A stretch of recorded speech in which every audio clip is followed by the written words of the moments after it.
मंथरा आई माता कैकई के पास, और माता कैकई के पास आई और कान भर दी माता कैकई। कैसे? माता कैकई से कहती है, कैकई तू लुट गई, कैकई तू चल गई। अरे महीनों पहले से ही राम को राजा बनाने का प्लानिंग हो रहा है, तू यहाँ सो रही है, सो कैकई सो, बढ़िया से सो। तो माता कैकई मंथरा से कहती है, ये तू क्या बात कर रही है मंथरा? राम को राजा बन रहा है, ये तो अच्छी बात है ना, मेरा पुत्र राम अच्छा बन रहा है, राजा बन रहा है, इसमें बुराई क्या है कैकई मंथरा? तो मंथरा ने कान भर दिए कि अब तुझे काम करना पड़ेगा। अब तुम्हें वो जब राम राजा बनेगा ना, तो उसकी माँ कौशल्या वो महारानी बन जाएगी, फिर तुझे काम करना पड़ेगा। ये सुन करके डर गई माता कैकई कि तू क्या बात कर रही है, तू क्या बात कर रही है मंथरा, काम करना पड़ेगा? कहाँ, वो पैर दबवाएगी तुझसे, वो तुझसे पैर दबवाएगी कि मेरे पैर दबा, क्योंकि वो महारानी बन जाएगी। और बहुत कान भर दिया दूसरे गंदे शब्द बोल करके। कई लोग क्या कहते हैं, किसी को भड़काते तो झूठ असत्य बोलते हैं, और असत्य भी बोलते तो और बना के कि राजा दशरथ अब तुझे ये करेंगे और ये करेंगे, तो तुझसे रोज करवाएंगे, हमेशा जिंदगी भर कौशल्या तुमसे पैर दबवाएगी, जिंदगी भर तुम्हें काम करना पड़ेगा, ये करना, ये पूरे कान भर दिए। अब माता कैकई के कान भर दिए तो माता कैकई ने राम जी को वनवास और भरत का राज्य सिंहासन मांग लिया।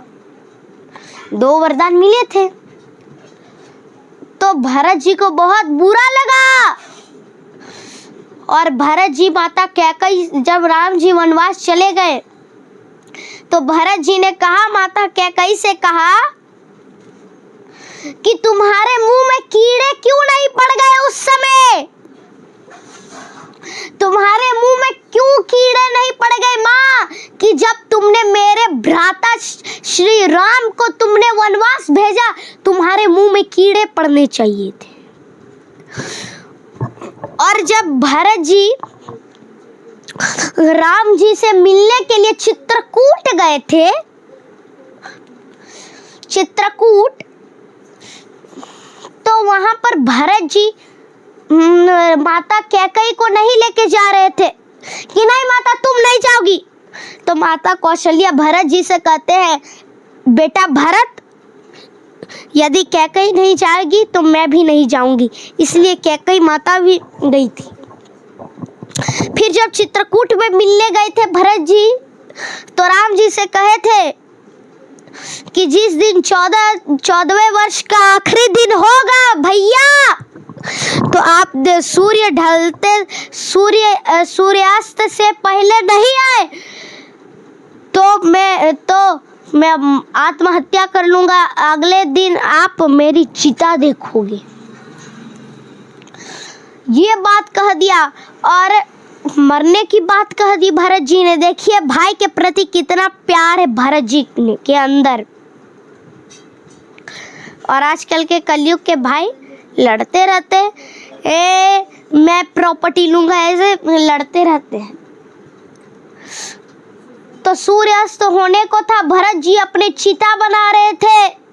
जैसे ही आत्महत्या करने जा रहे थे, राम जी आए, रुको भरत।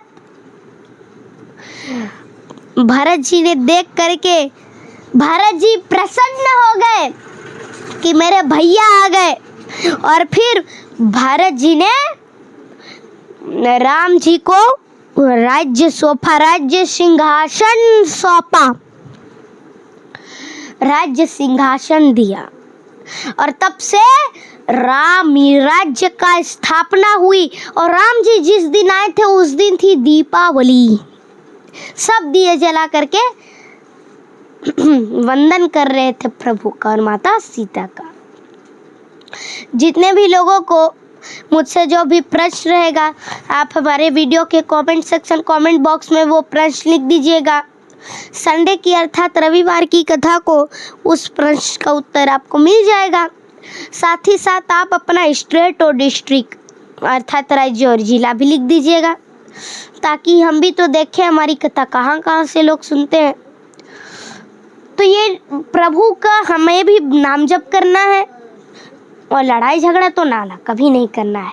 भाई भाई में भरत और राम जी जैसा प्रेम रहना चाहिए। यदि भाई भाई के प्रति लड़ाई हो रही है तो भरत राम का किस्सा सुना दो, बस लड़ाई समाप्त। ठीक है, प्रेम से बोलिए जय श्रीमन नारायण, जय श्री कृष्ण, राधे राधे।